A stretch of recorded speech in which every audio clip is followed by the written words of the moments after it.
Testing. Oh, wonderful.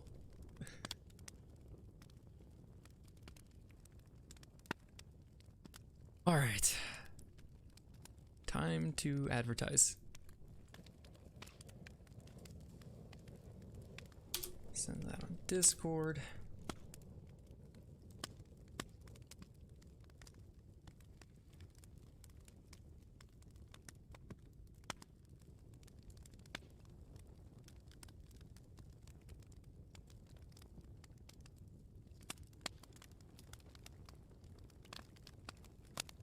Alright guys, one second, I'm just making some posts.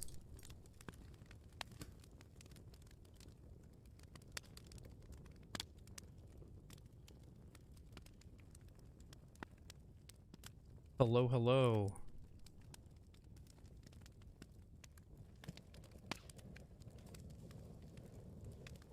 Hello, Mug Pug Bug. How is everyone doing today?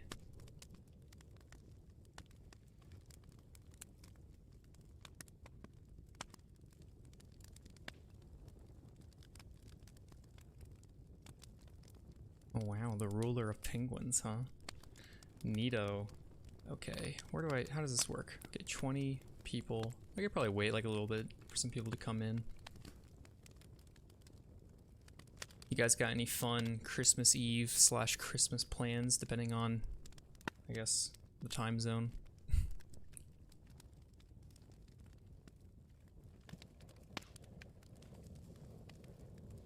Hello, Kaiser.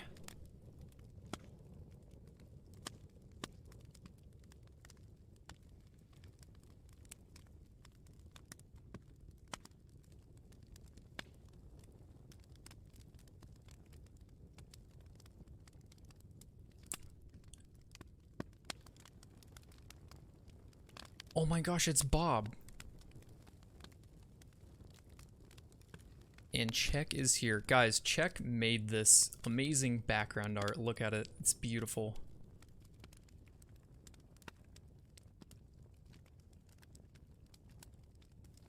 Yeah, that's a good point. I am ignoring my family for the next hour-ish. I don't know how long this is going to go on for. I selected 4 stories that we're going to go through today. Should be fun, should be fun. Check, what are you talking about? You're the one that drew the snow. I just made a move.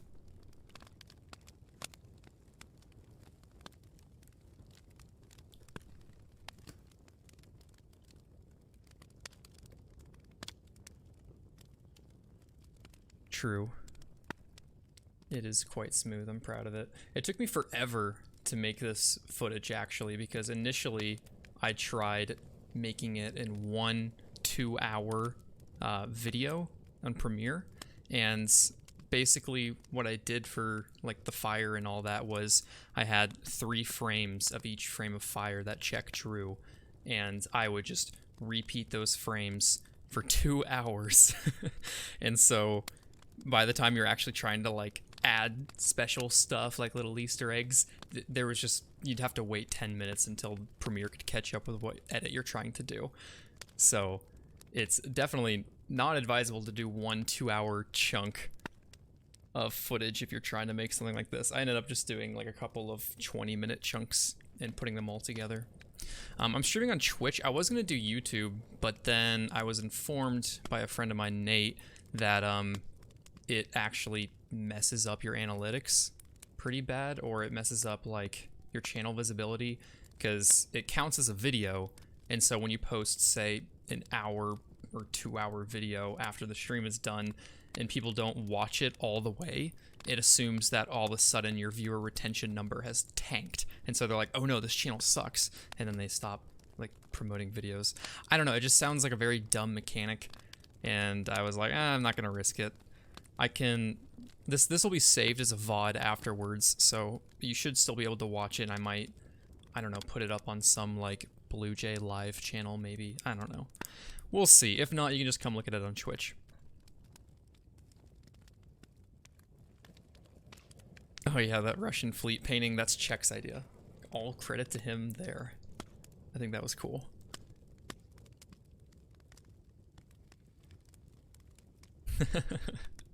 All right, well, when you present a topic in university, please do additional research than just my video. Because while I do a lot of research, I do put a lot of humor into them, so they're not exactly, you know, viable sources on a, you know, thesis. A video about the Russian Civil War. You know, everything is an option. I very well could.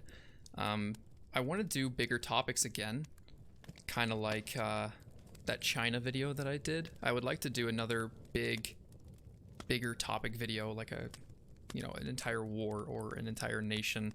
They just take a lot more time in the way of research, but I do think that they're very interesting and fun to learn about. So I am good. How are you? Did I set up panels? No. I don't know what that is, so I did not. I'm sorry if that makes this not as fun, but yeah, I would much rather stream on YouTube if it didn't mess things up. So, sorry about that. Hopefully this still is okay.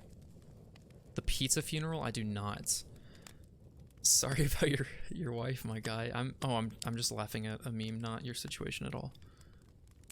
Totally.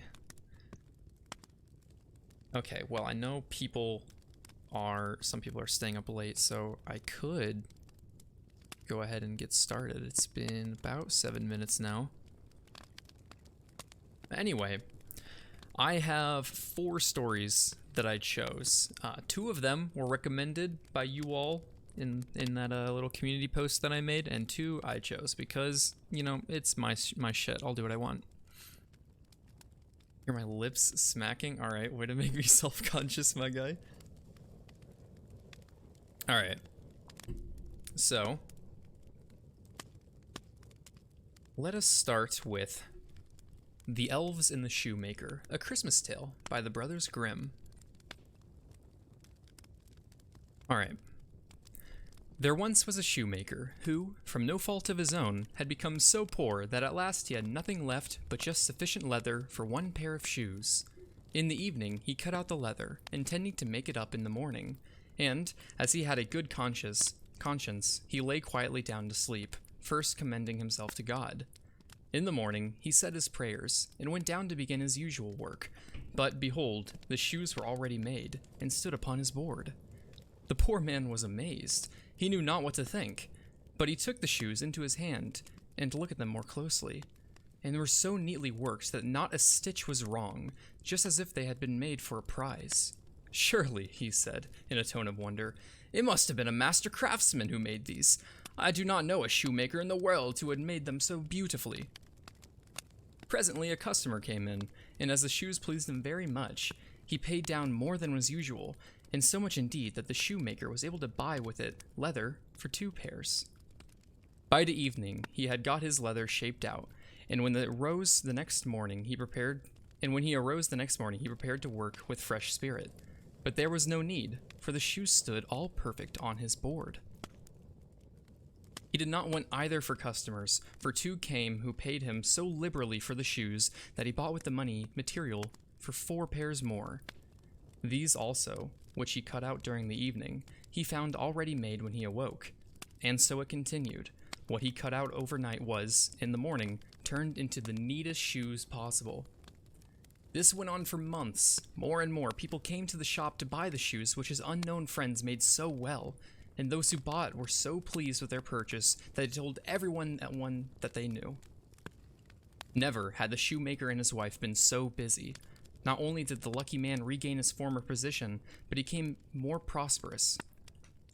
One evening, not long before Christmas, as he had cut out the usual quantity, he said to his wife, "Before going to bed, what say to you staying up this night to see who helps us so kindly?"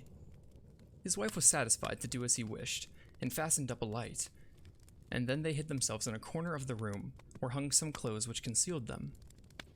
As soon as it was midnight, in came 2 mannikins, who squatted down on the board, and, taking up the prepared work, set with their little fingers, stitching, sewing, and hammering so swiftly and lightly that the shoemaker could not take his eyes off them for astonishment.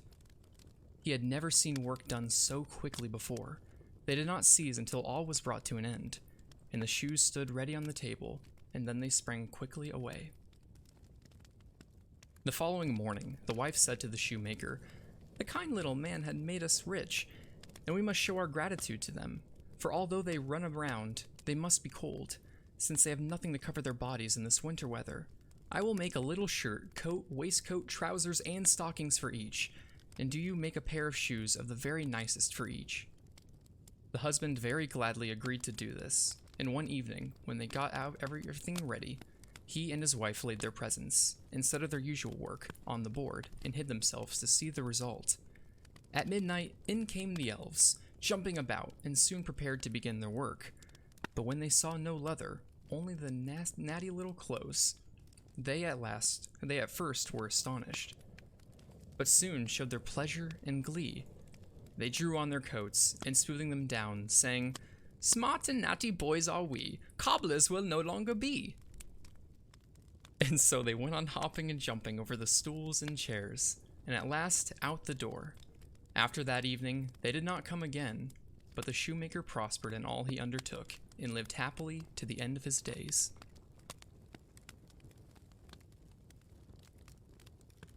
The end.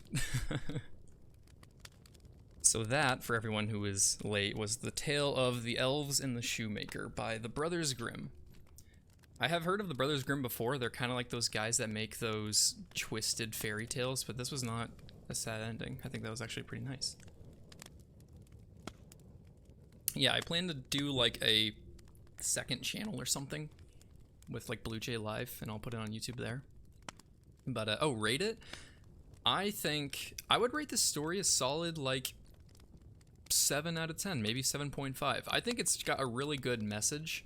You kind of expect the ending, if you're more pessimistic, to be something like, oh, he gave these elves some clothing, and then they ran away. They're not going to make me my shoes anymore that made me so much money. But instead, he was happy with what he had and was glad that he could give back to them and thought that he had had enough after all that time. So I think it was really nice.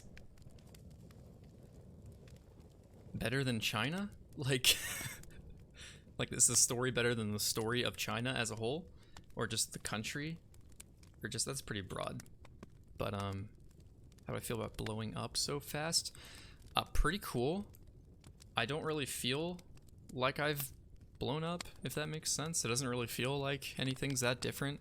It's cool. I'm very grateful, and I'm very happy that a lot of people like my stuff, but, yeah, it's not like I'm walking down the streets and people are screaming my name or anything, so not usually. Not really that different, other than, I guess, a number on a screen, if that makes sense. But oh, they documented them? Cool. I didn't know that. I guess that makes sense. It'd be weird if they wrote, you know, Snow White and everything else.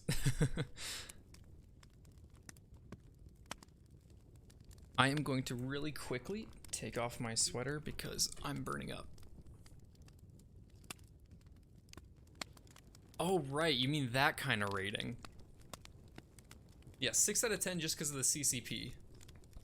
If you take the CCP out of the equation, I mean, they made gunpowder. That's pretty cool. 10 out of 10.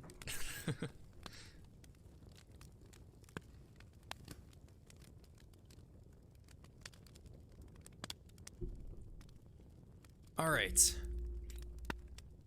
So, I guess, like, along with the theme of elves, I can move on to the next story, which was recommended by someone in my post. They asked me to do the story of the Icelandic elves, and then, like, looking into it more, it looks like it is a original poem about the Yule Lads. I found a translation of it. I don't know how accurate it is, and I'm a little skeptical about it, because usually when you translate a poem from a foreign language, it doesn't rhyme, but this one rhymes pretty perfectly, so I don't know. I haven't looked too much into it, but it's an Icelandic poem from the 17th century, and oh boy, is it something. So, get your hot chocolate, and we're going into the next one. 2 out of 4.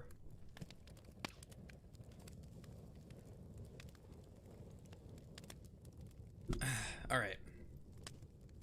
Let me tell the story of the lads of few charms, who once upon a time used to visit our farms. 13 altogether, these gents in their prime, didn't want to irk people all at one time. They came from the mountains, as many of you know, in a long single file to the farmsteads below. Creeping up, all stealth, they unlocked the door.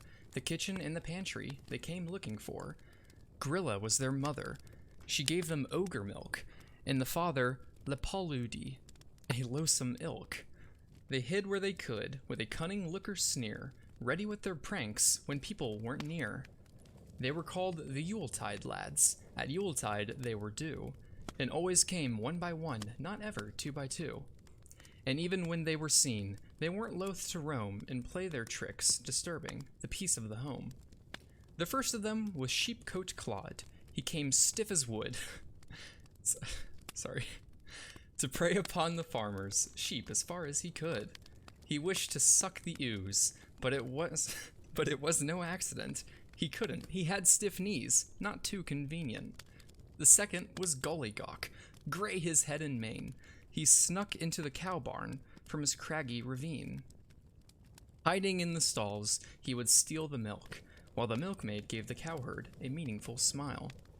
Stubby was the third called, a stunted little man who watched for every chance to whisk off a pan. And scurrying away with it, he scraped off the bits that stuck to the bottom in brims, his favorites. The fourth was Spoon Licker. Like spindle he was thin. He felt himself in clover when the cook wasn't in. Then stepping up, he grappled the stirring spoon with glee, holding it with both hands, for it was slippery. Pot Scraper, the fifth one, was a funny sort of chap. When kids were given scrappings, he'd come to the door and tap, and they would rush to see if there was really a guest. Then he hurried to the pot and had a scraping fest.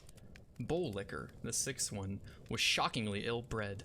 From underneath the bedsteads, he stuck his ugly head, and when the bowls were left to be licked by cat or dog, he snatched them for himself. He was sure good at that. The seventh was Door Slammer, a sorry, vulgar chap, when people in the twilight would take a little nap. He was happy as a lark with the havoc he could wreak, slamming doors and hearing the hinges on them squeak. Skyer Gobbler, the eighth, was an awful stupid bloke. He lambusted the skyer tub till the lid on it broke. Then he stood there gobbling, his greed was well known, until, about to burst, he would bleat, howl, and groan. The ninth was Sausage Swiper, a shifty pilferer. He climbed up to the rafters and raided food from there.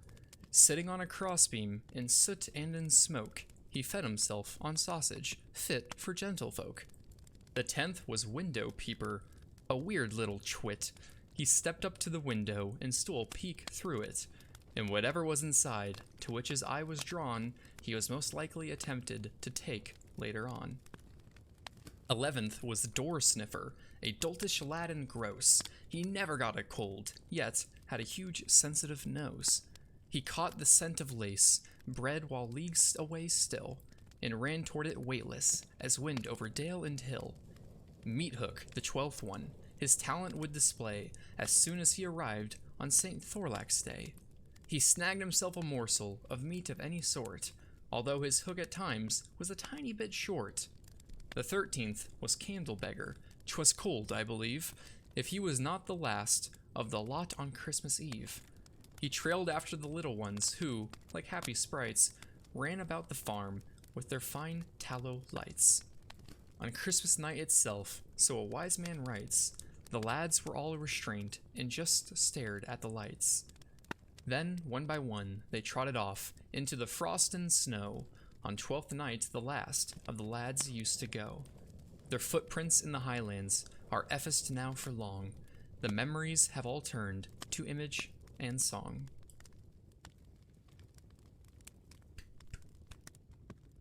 Yay! So that was that. A rather unique story.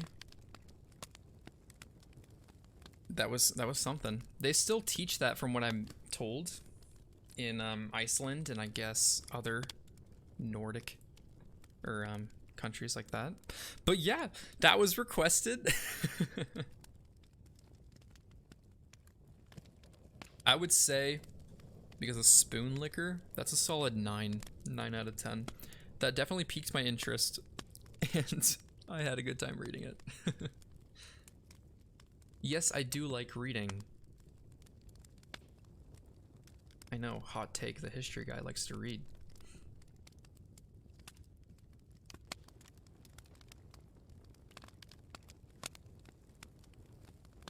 All right.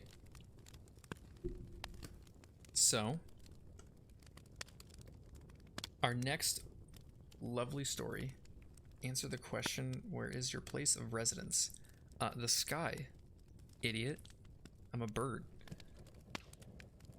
I don't know if you guys are... I don't really look at the messages while I'm reading because, well, I'm reading, so...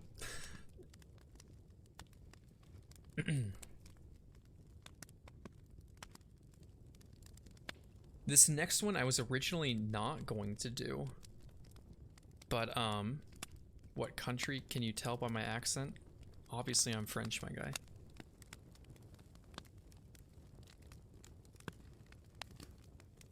BlueJay in Fallout? Like, the Bethesda game?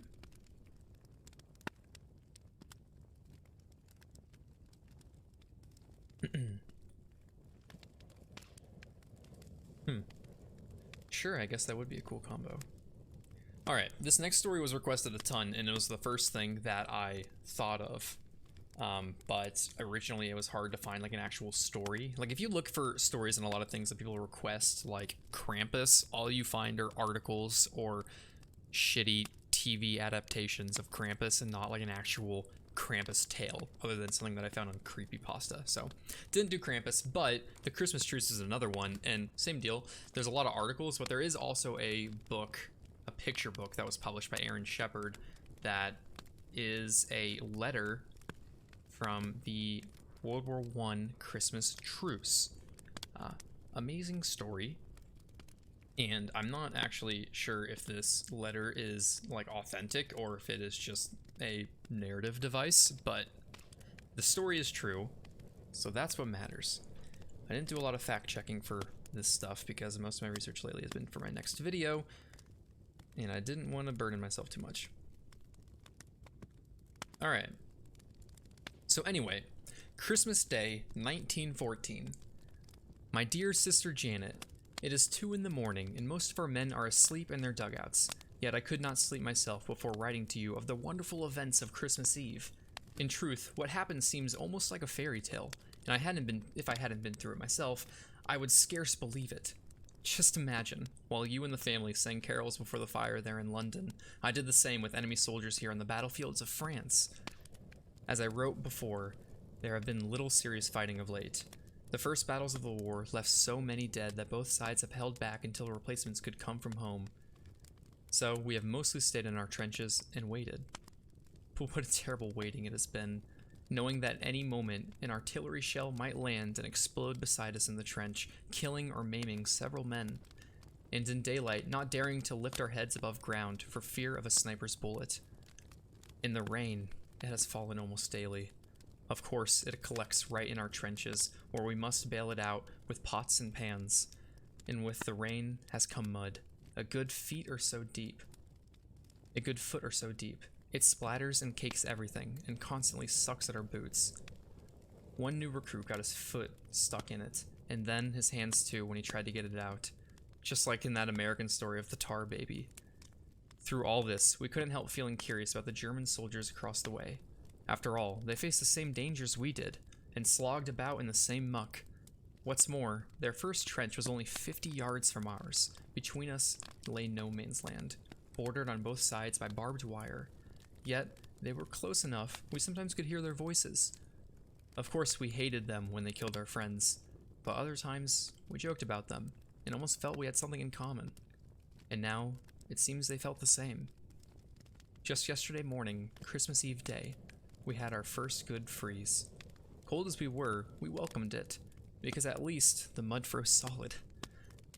Everything was tinged white with frost, while a bright sun shone over us all. perfect Christmas weather. During the day, there was little shelling or rifle fire from either side, and as darkness fell on our Christmas Eve, the shooting stopped entirely. Our first complete silence in months. We hoped it might promise a peaceful holiday, but we didn't count on it. We'd been told the Germans might attack and try to catch us off guard. I went to the dugout to rest, and lying on my cot, I must have drifted asleep. All at once, my friend John was shaking me awake, saying, "Come and see what the Germans are doing." I grabbed my rifle and stumbled out into the trench and stuck my head cautiously above the sandbags. I never hoped to see a stranger and more lovely sight. Clusters of tiny lights were shining all along the German line, left and right, as far as the eye could see. "What is it?" I asked in bewilderment, and John answered, "Christmas trees." And so it was. The Germans had placed Christmas trees in front of their trenches, lit by candle or lantern, like beacons of goodwill. And then we heard their voices raised in song. By the way, guys, I do not speak German, so... Stille Nacht, Heilig Nacht. Sorry. This carol may not yet be familiar to us in Britain, but John knew it and translated. Silent night, holy night. There's gonna be a few of those, by the way. I've never heard one lovelier or more meaningful in that quiet, clear night. It's dark, softened by the first quarter moon. Oh my god. When the song finished, the men in our trenches applauded. Yes, British soldiers applauding Germans. Who would have thunk?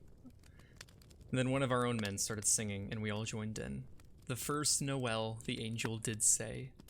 In truth, we sounded not nearly as good as the Germans, with their fine harmonies, but they responded with enthusiastic applause of their own, and then began another.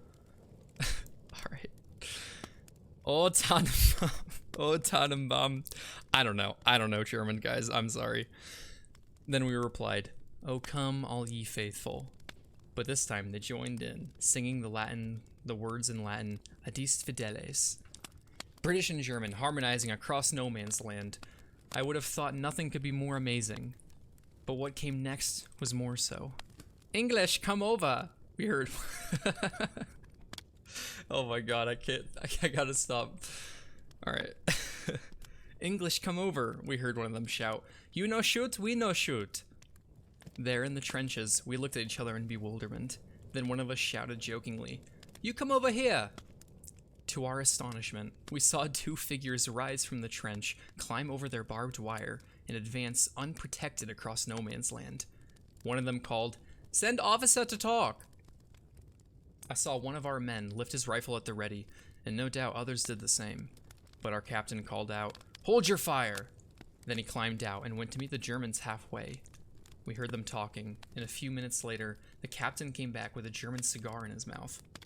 "We've agreed there will be no shooting before midnight tomorrow," he announced. "But sentries are to remain on duty, and the rest of you, stay alert."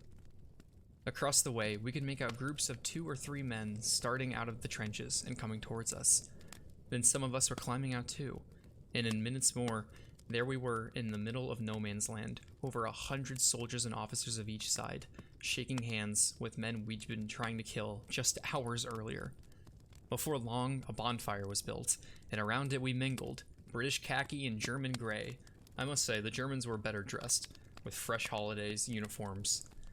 Only a couple of our men knew German, but more of the Germans knew English. I asked one of them why that was. "Because many have worked in England."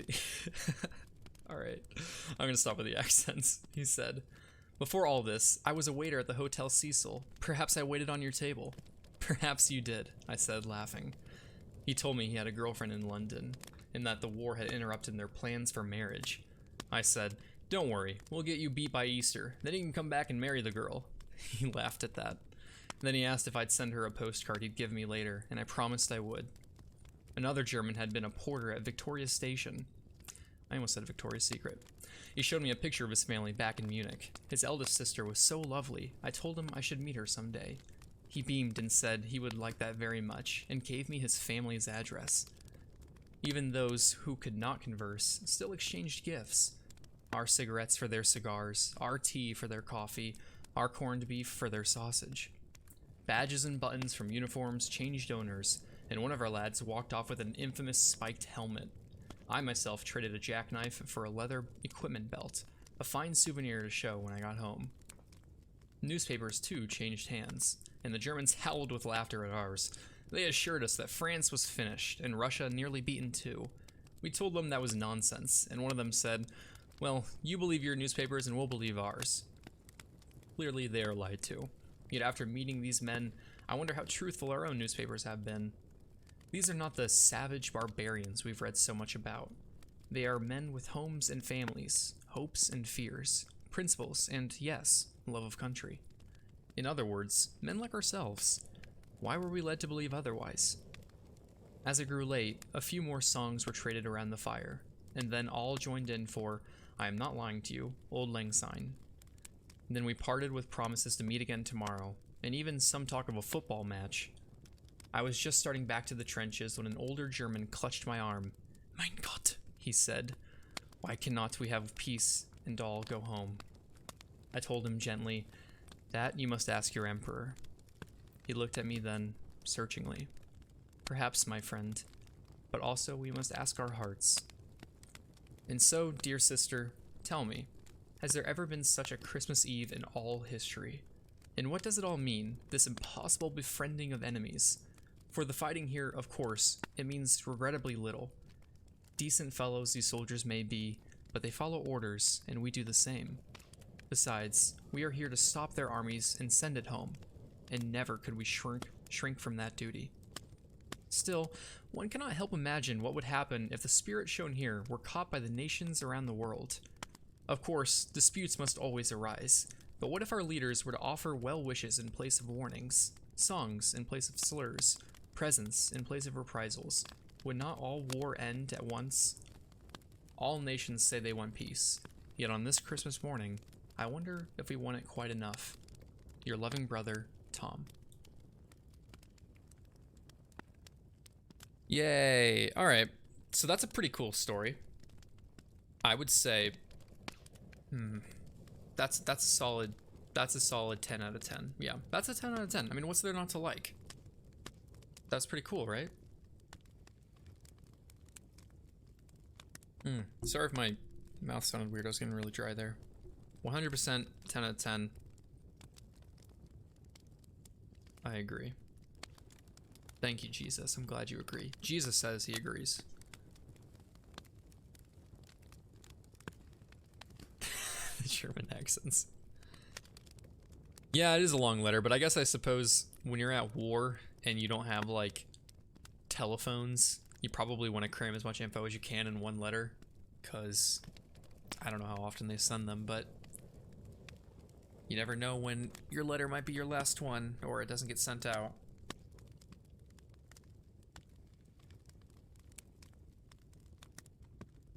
Alright. Now on to the last story, which is... I mean, come on. Can I really tell stories without talking about how the Grinch stole Christmas? Dr. Seuss. Come on. We need to have Dr. Seuss. Alright. Now, I will do voices for this, so bear with me. I'm not going to read it in a German accent. Oh, no. Okay. I mean, I'll stick around and chat for a little bit after, my guy. Don't worry. I don't know if that's what you care for, but you can definitely watch this later. It's going to be saved if you want to hear the first 3 stories. Dang, I am losing my voice. It's been a crazy past few days. Alright. Telephones were a thing. Yeah, but I don't know about, like, long distance calling from the front lines, you know? So, dang, I'm actually losing my voice. All right. So, the wonderful Dr. Seuss, How the Grinch Stole Christmas. Every Who down in Whoville liked Christmas a lot, but the Grinch, who lived just north of Whoville, did not. The Grinch hated Christmas, the whole Christmas season. Now, please don't ask why. No one quite knows the reason. It could be his head wasn't screwed on just right. It could be, perhaps, that his shoes were too tight.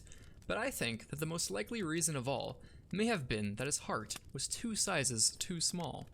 Whatever the reason, his heart or his shoes, he stood there on Christmas Eve, hating the Who's, staring down from his cave with a sour, grinchy frown at the warm lighted windows below in their town. For he knew every Who down in Whoville beneath was busy now hanging a mistletoe wreath. And they're hanging their stockings, he snarled with a sneer. Tomorrow is Christmas, it's practically here. Then he growled, with his Grinch fingers nervously drumming, I must find some way to stop Christmas from coming. For tomorrow he knew all the Who girls and boys would wake up bright and early, they'd rush for their toys. And then, oh the noise, noise, noise, noise. That's the one thing he hated, the noise, noise, noise, noise. Then the Who's, young and old, would sit down to a feast, and they'd feast, and they'd feast, and they'd feast, feast, feast, feast. They would feast on Who pudding and rare Who roast beast, which was something the Grinch couldn't stand in the least. And then they'd do something he liked least of all. Every Who down in Whoville, the tall and the small, would stand close together with Christmas bells ringing. They'd stand hand in hand, and the Who's would start singing. They'd sing, and they'd sing, and they'd sing, sing, sing, sing.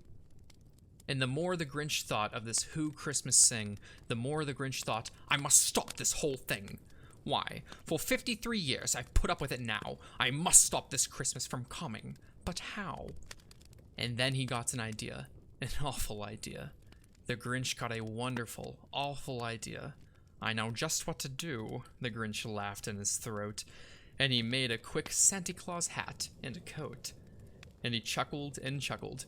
What a great Grinchy trick! With this coat and this hat, I'll look just like Saint Nick. All I need is a reindeer. The Grinch looked around. But since reindeer are scarce, there was none to be found. Did that stop the old Grinch? No. The Grinch simply said, if I can't find a reindeer, I'll make one instead. So he called his dog Max. Then he took some red thread, and he tied a big horn on top of his head. Then he loaded some bags and some empty old sacks on a ramshackle sleigh, and he hitched up old Max. Then the Grinch said, giddy up! And the sleigh started down toward the homes where the Who's lay a snooze in their towns. All their windows were dark, quiet snow filled the air. All the Who's were all dreaming sweet dreams without care. When he came to the first house on the square, this is stop number 1, the old Grinchy Claus hissed, and he climbed to the roof, empty bags in his fist. Then he slid down the chimney, a rather tight pinch, but if Santa could, then so could the Grinch. He got stuck only once, for a moment or two. Then he stuck his head out of the fireplace flue, where the little Who stockings all hung in a row. These stockings, he grinned, are the first thing to grow. Then he slithered and slunk with a smile most unpleasant around the whole room, and he took every present. Pop guns and bicycles, roller skates, drums, checkerboards, tricycles, popcorn, and plums, and he stuffed them in bags. Then the Grinch, very nimbly, stuffed all the bags, one by one, up the chimney.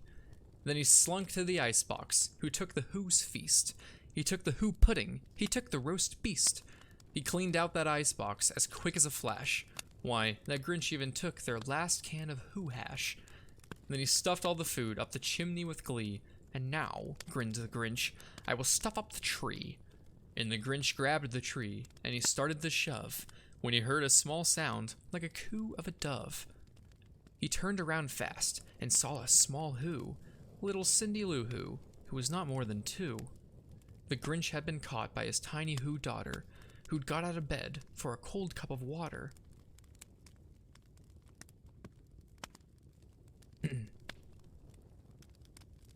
Sorry. She stared at the Grinch and said, Santa Claus, why? Why are you taking our Christmas tree? Why? But, you know, that old Grinch was so smart and so slick, he thought up a lie, and he thought it up quick. Why, my sleek little tot, the fake Santa Claus lied. There's a light on this tree that won't light on one side. So I'm taking it home to my workshop, my dear. I'll fix it up there, then I'll bring it back here.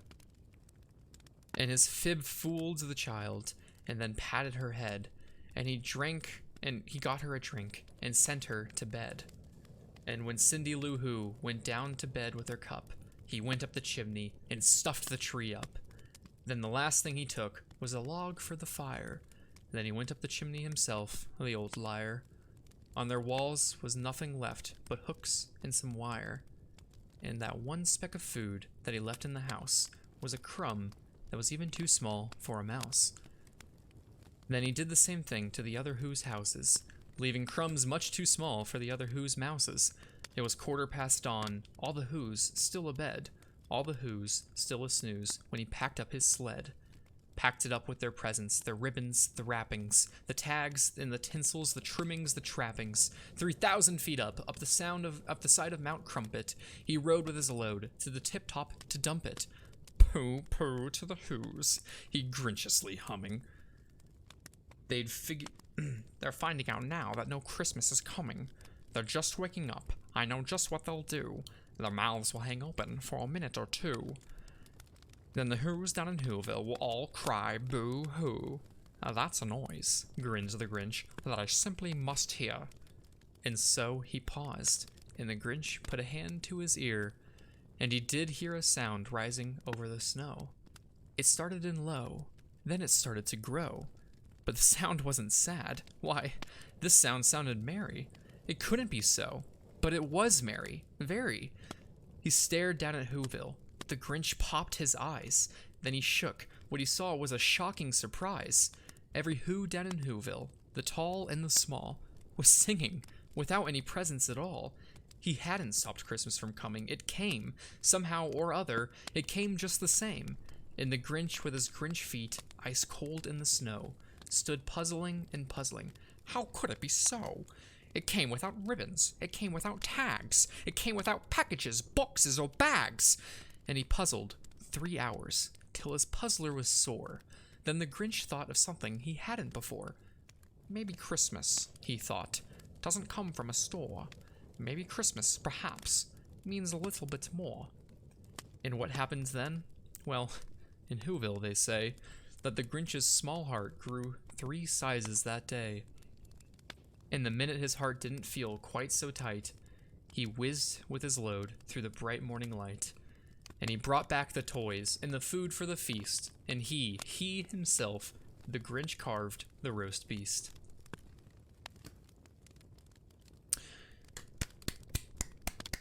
Yeah, I'm clapping for myself. What of it? Alright, I really enjoyed that one.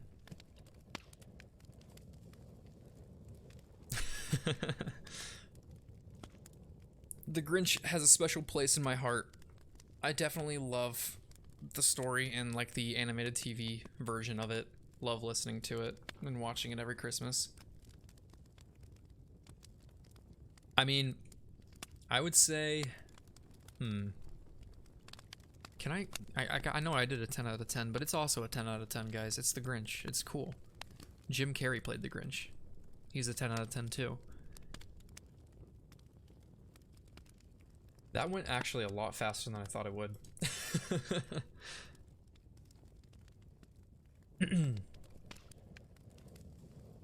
Oh, did you see the snake? Yeah, I added some Easter eggs. I mean, I'm sure you guys have noticed some of it by now, but Vodka Snake, thank you again, Check, for cutting out that snake.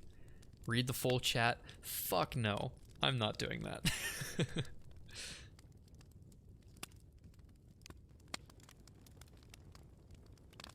Oh, you want me to sing? Oh. Oh no. No, I'm not gonna do that. I'm not a bad singer, but I'm definitely not comfortable with you guys at all enough to just sing on a Twitch stream.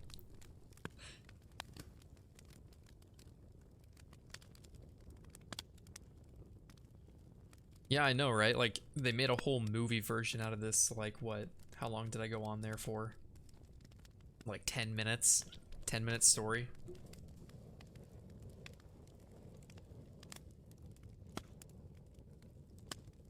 With enough eggnog. singing for the entirety of the internet. There's only 58 of you. It's actually not that bad. I kind of wish I still streamed on YouTube, just because I guarantee you people are going to get mad that they didn't know the stream was going on here. I basically I didn't give anyone a heads up that I was going to be streaming on Twitch, so yeah. Oh well. Sucks to suck. Should have been followed. Oh, good. Okay, so some people are seeing the post on YouTube, but I know that some people are going to be like, oh, I didn't see it yet. So.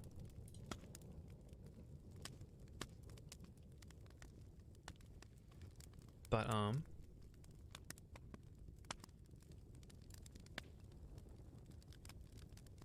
yeah, alright. Yeah, community posts are like, sometimes they're good, sometimes they're not. Just depends. Oh yeah, Discord, like Nate just posted, that is definitely the prime place to get notified about things.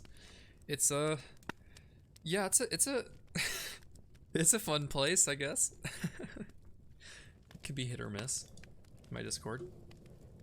I like to think that for the most part it's pretty good. But yeah, the Discord cactus, Nate just posted a link to it. Discord.gg/BlueJay videos. We got that vanity IRL or URL. Demon who lives under your bed. Oh, I'm glad Peter got that to you, man. Send him around every once in a while.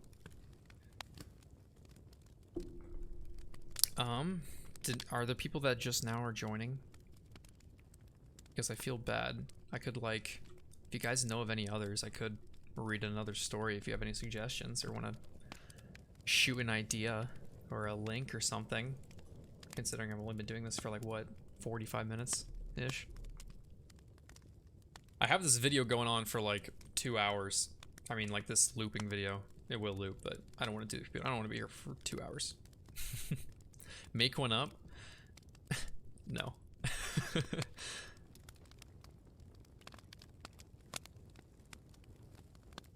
Okay, that Krampus creepypasta, fine. Let's do that. You guys can tell me if you think that is shitty or not. It was suggested by someone in the Discord. Forget his name. But, let me just pull it up. Read it. I gotta find that link real quick. Read a wiki article? Oh, man. Yeah, that'll be a little rough.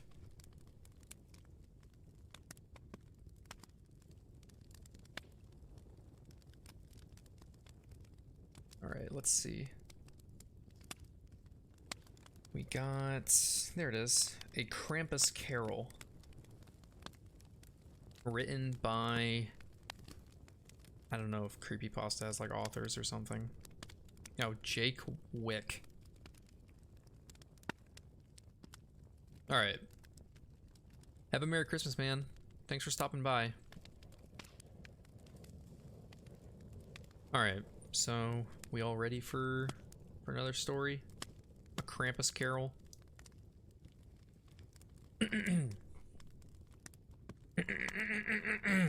Alright. If there was anyone to be found on Santa's naughty list, it was surely Cindy's older sister, Maddie. Cindy was 8, and Maddie was 3 years more, and had never said a nice thing to Cindy in her life, or so it seemed. Cindy's my favorite, Cindy's so pretty, Cindy this, Cindy that. These were the words from Maddie's mother that rang in Maddie's head through every day of the year, but especially around Christmas time, when Cindy was talking sweetly of gift giving and decorating and loving her family and friends. Cindy was sweet, but it was authentic. All she really wanted was to be loved by Maddie the way she herself loved Maddie. Since Cindy was a baby, Maddie hadn't liked her. Some of Cindy's earliest memories revolved around the constant sideways looks that she would receive from Maddie, the passive aggression, the endless competition for mom's affection. Cindy was always the one to receive it, but on certain days, she would ask her mother to pay Maddie some attention. "Oh, your sister's fine," her mother would say. "Your sister gets plenty of attention." And after saying this, her mother would usually give Maddie a half-hearted pat on the head and then go right back to giving Cindy all the affection a child would ever need.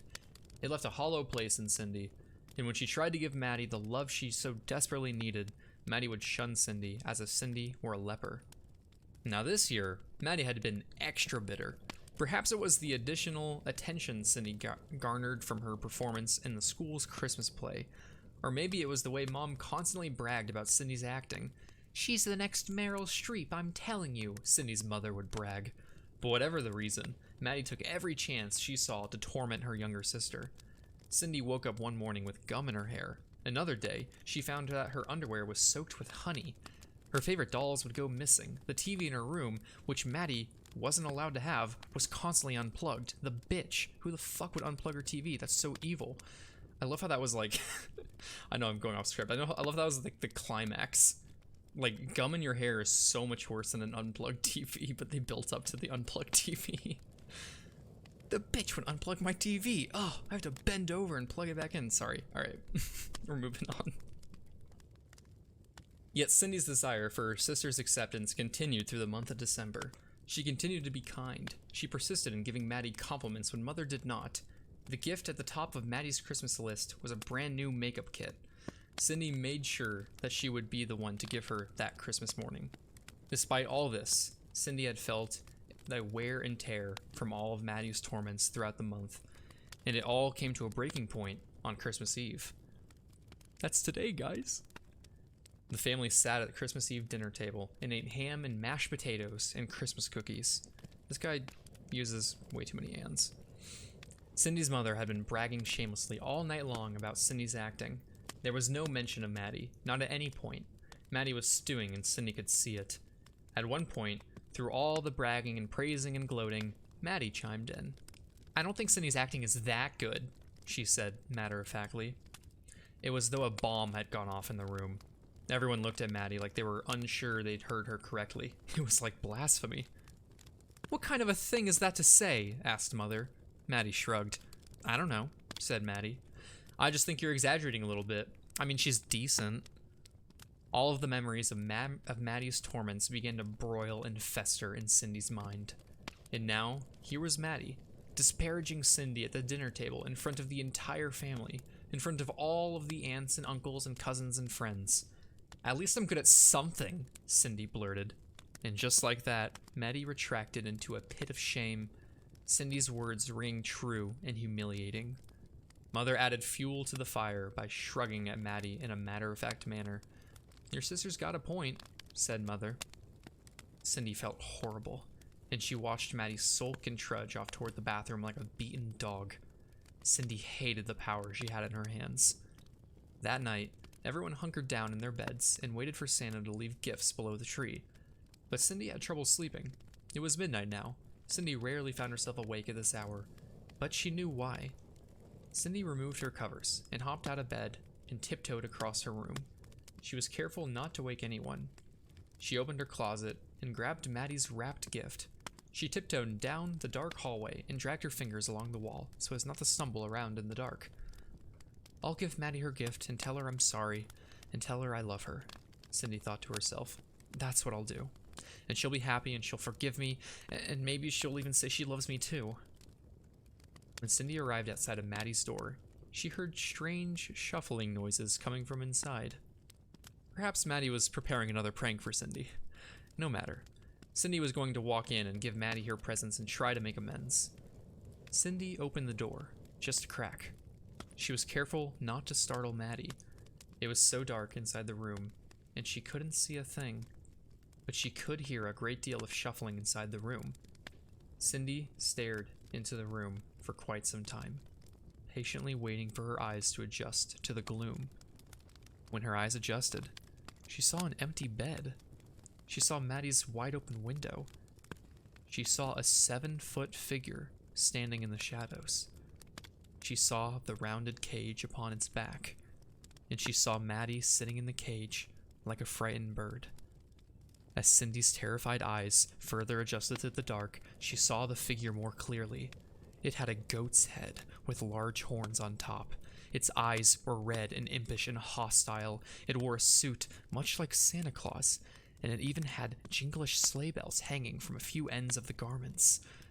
Cindy stood frozen with fear as the creature glanced at her and gave her a nod and a wink. The creature made its way toward the window. As it did, the last Cindy saw of her sister was a look of fear and sadness and regret. And then the creature left as Cindy stood there with the presents in her hands. Down the chimney he will come with his great big grin, and you'll find that even the kiddies are very liable to sin. What will Krampus say when he finds everybody sinning? What will Krampus say when he hears them sinning? So yeah, that was that story by Jake Wick. So I just I'll give it like, I don't know, 4 out of 10. I'll say 4 out of 10. My main problem with it is just that it doesn't really like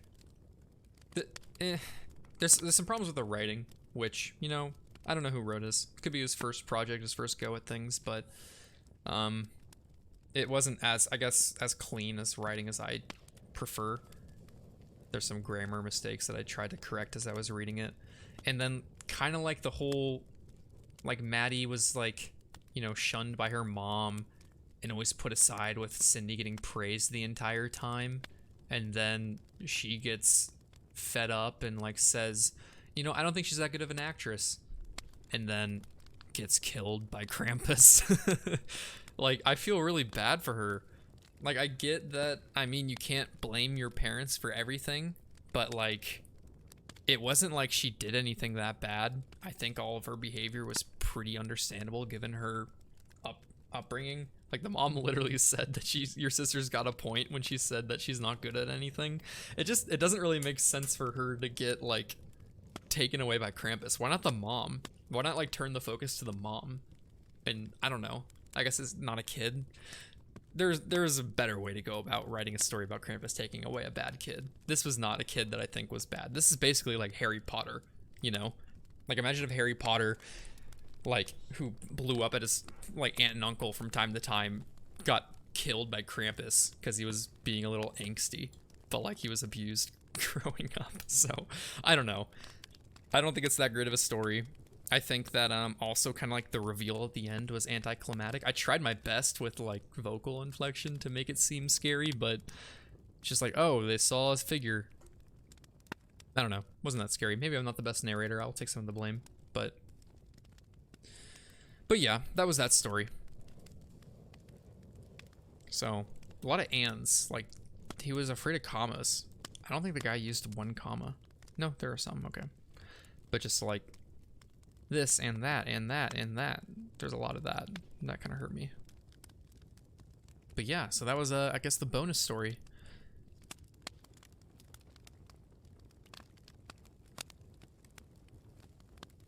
Well, by the way, just another shout out to Check for making this art. I'm so happy with how it turned out. I couldn't have pictured it any better. It's like amazing. I really like his style. It's very unique and different from most people's, and I think it's awesome. You guys should, if you ever want anything done, hit him up. Check #6969 on Discord, I believe, is probably the best way to get in contact with him, or wherever. Check's in chat. He can say however he likes to, or how he would, you know, his shit, his spiel. But yeah, it's great. Thank you so much for that, by the way. It's amazing. I'm very happy with this.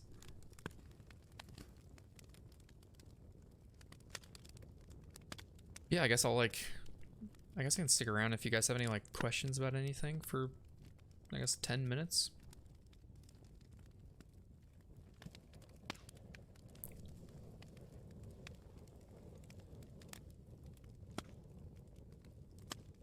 Yeah, anything you want done. Check's the guy. He's my guy. Can I read the Wikipedia page on semicolon? Ooh. That's a lengthy one, my guy. All right. The semicolon or semicolon is a simple... No, I'm not doing that. Why did I want to make a YouTube channel? All right, so I definitely have a fact for that. Let me look at pinned messages in general and just read that. Ooh, why don't you choose a BlueJay? Also have a fact for that. Alright, I'll answer the next stream when. Whenever I feel like it, Nate. Deal with it. Okay, so the YouTube channel thing first. Alright, so I started because I used to do a lot of acting and film in like growing up and throughout like high school and some college. But as I got more into college and I went down the chemical engineering route, having the free time to do, you know, rehearsal for a few hours a day was pretty hard to come by. So I needed to find another creative outlet. And at the time, I was also pretty passionate about the human rights violations of the CCP. I'd been following that pretty intently for a while. And so I actually had written this speech that I gave in speech classes about like the CCP and some of their human rights violations in high school, and I kind of just made that into a video form and tried to like also spin in some more history of China because I thought it was an interesting topic. And so I made that, and it was just kind of for fun and a great creative outlet. See you later, potato. But yeah, I continued because I really like history, but I noticed that lots of people didn't share a fascination with it. Some people just don't learn well or are engaged by a traditional classroom setting or an information-packed documentary. So they lose interest early, or they may miss out on some valuable stories and lessons that I think are important to learn about. And so my goal basically is to present history in an untraditional way with a lot of comedy and animations to try to make it more engaging and hopefully like spark an interest in learning about history for more people. And it really just makes me happy when I see people say that they're able to pay attention and follow and are interested, or people say, I'm going to look into this more. That's kind of like the goal of my channel, but mainly it started as a creative outlet. And just a great way for me to like shake things up from the traditional math and science all day, every goddamn day. And I kind of continue for that same reason. It's just fun, and I like to get people interested in topics that I find interesting, but I can't be like, hey, you should go watch World War II in color. It's a great documentary, because not everyone would, you know, vibe with that. So finding a more fun way to present history, I think, is important for some people to, you know, learn some valuable lessons. But yeah, the BlueJay thing, that's a fun story. So I remember way back in the day, I was in this camp. It was a video game camp. It was a week-long thing one summer, and it was basically just like a computer lounge thing where there were some counselors that like coordinated a bunch of like LAN gaming events.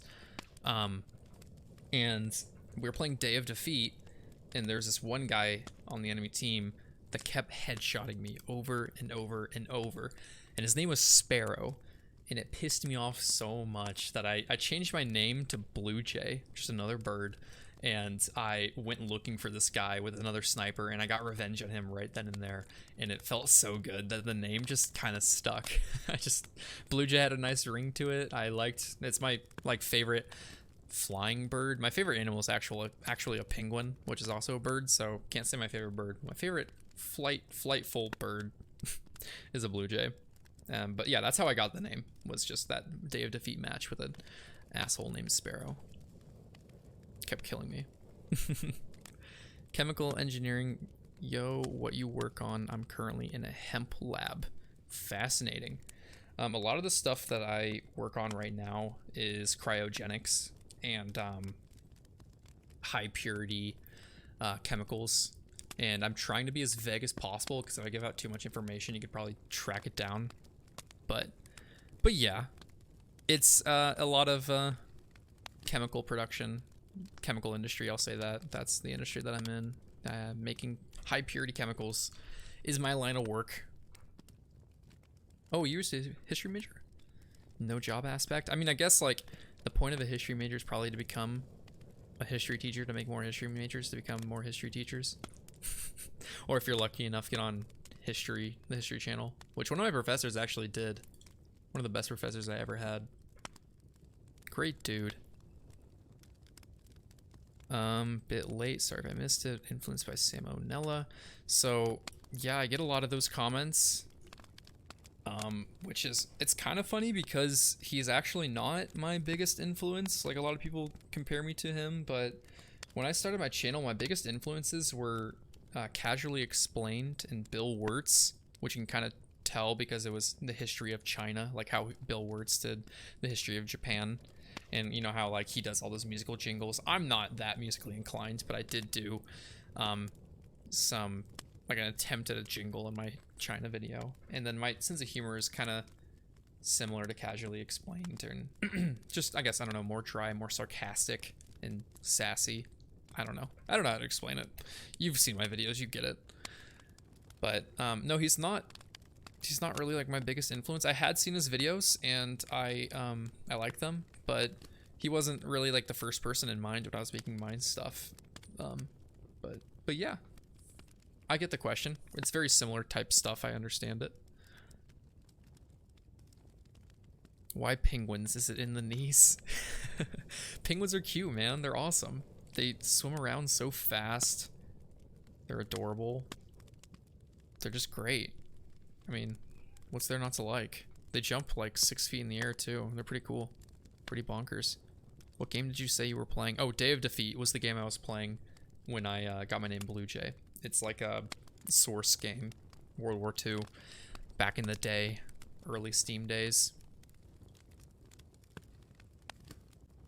Oh, very important. Who knows? I might order from you. Oh, are you talking the check? If you're talking about check's great. Hire him. Commission him. Now.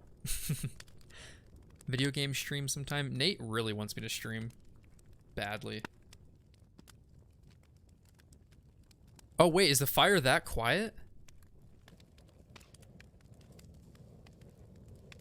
No way. Has the fire been silent this whole time? Can you guys hear it? I can turn it up. Here. There you go. A little louder fire.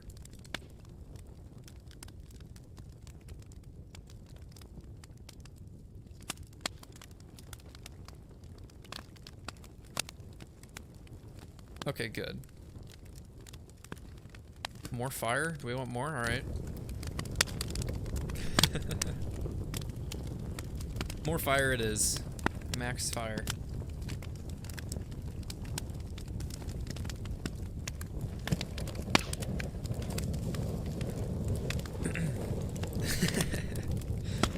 It's okay, it's not my house, it's Check's. I'll turn it back down, don't worry. But yeah, I guess I could do like a video game stream occasionally. I just don't know what I would stream. My problem is with single player games, I like to pay attention and like listen to the dialogue and all that going on. And whenever I've seen some streamers, I guess, stream, I don't really watch streams, but I know that they talk the entire time and it kind of annoys me. Like if I'm playing like a single player game, I want to like listen to the story and know what's going on. But not exactly something you can really do if you're a streamer. I guess you could. I don't know if people are into that. I don't know. I don't know anything about streaming. If you guys want, I can. Maybe from time to time.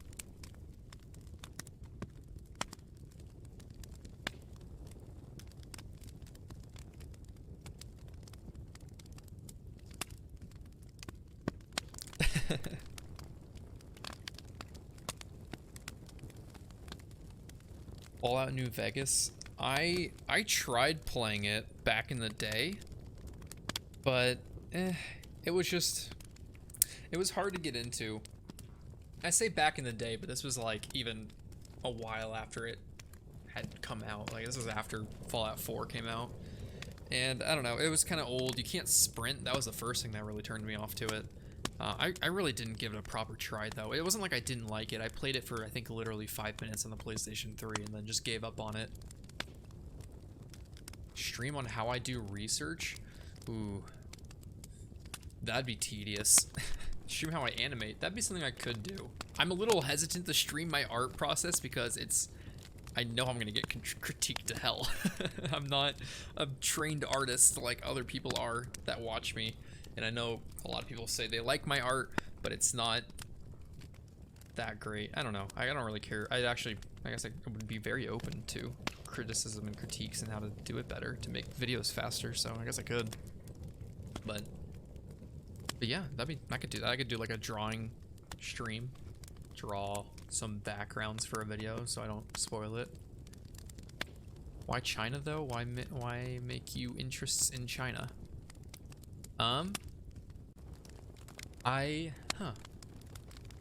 Well, I guess I first got interested in China because I was into Model UN when I was in high school. I did a lot of Model UN, so that's a lot of geopolitics and, you know, things that dominate the geopolitical scene are China, you know, the US, NATO, stuff like that. And it was just interesting to see, like, China has been kind of like undergoing rapid changes and advancements, so there's a lot going on there. Like the South China Sea is rapidly developing, their military is rapidly developing, ton of stuff, just a lot of action, a lot of development always going on. And I think it's getting a lot more attention nowadays, but I'd say like 8 years ago, a lot of the stuff that they had been doing that is just kind of awful was overlooked and people don't really hear about. Everyone heard about, you know, North Korea and all the bad things North Korea does, and yeah, awful, but it kind of like made China not seem like anything was going on because everyone was paying attention to North Korea. I don't know, it was just an area of interest, and I don't know, it was curious about it. It's pretty cool.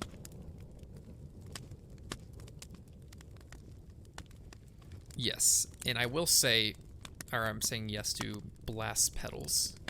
I have gotten a lot better at my drawing, or my cartoons. It's taking me a lot less time to draw. Right now, what's taking me a lot of time with my next video is just the sheer amount of research and writer's block that I'm getting.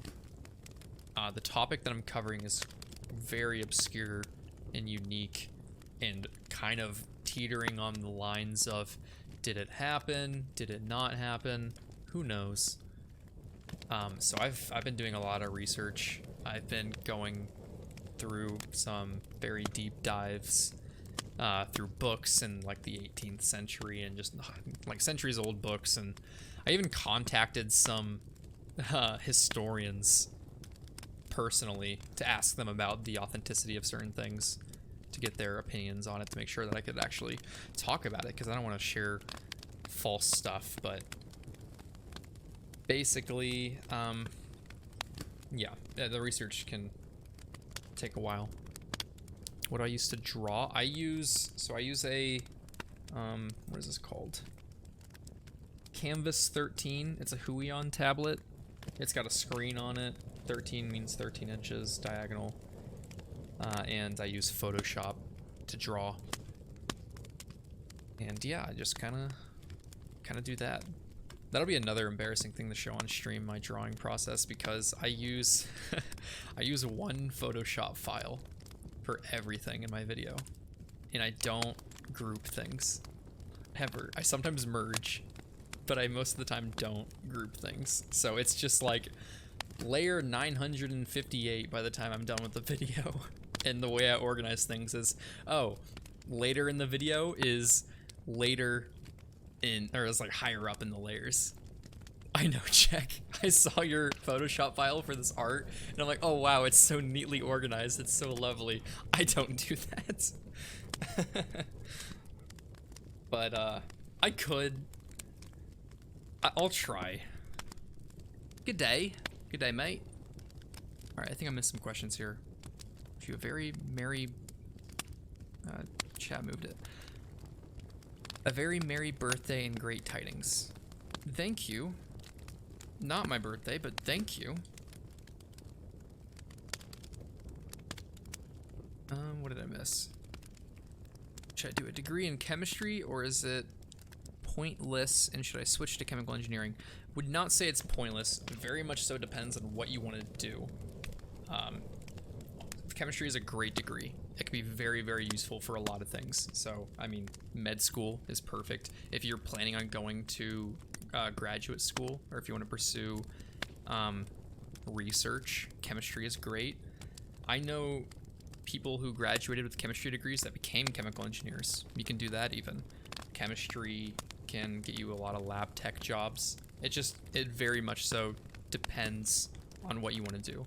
Chemical engineering, definitely, if you're doing like only the bachelor route and you want to go to industry, could be very useful for a lot of things. It's also very widely applicable. The degree can open a lot of doors for you, not even chemical engineering related.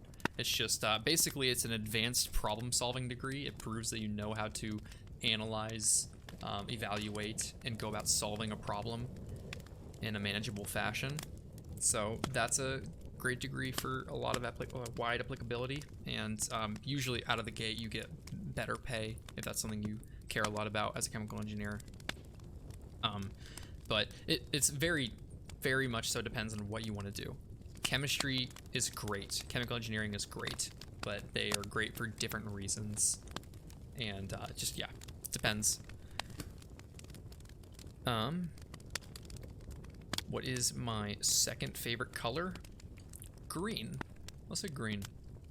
I thought I was insane for painting on one layer all the time, but it sounds like absolute hell. Okay, well, I don't do a lot of drawing on one layer. The reason I have tons of layers is because I do a new layer for like everything.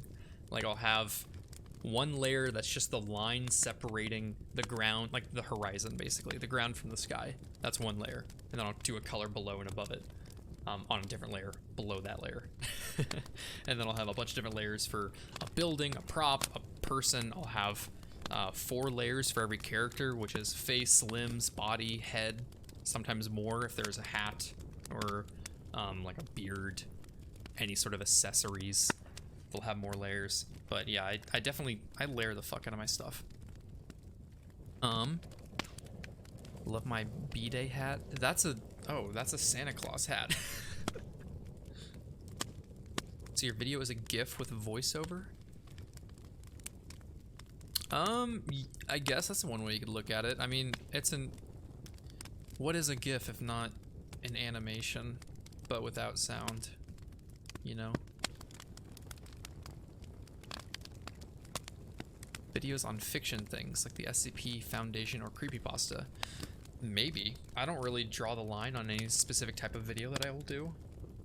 But, we'll see. We'll see.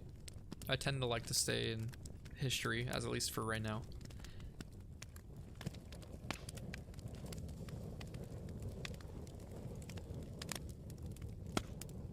I have a chemistry degree. I work in a lab testing materials used for pharmaceuticals and medical devices. After 10 years, the pay is great. There you go. Good for that. Can't believe it's your birthday. Are you calling me Jesus or something? What is going on? Alright, guys. I think I'm gonna call it here.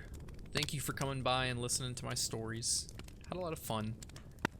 A little hard to set this up because I didn't tell people I'd be doing Twitch, but oh well. Hopefully they won't be too mad.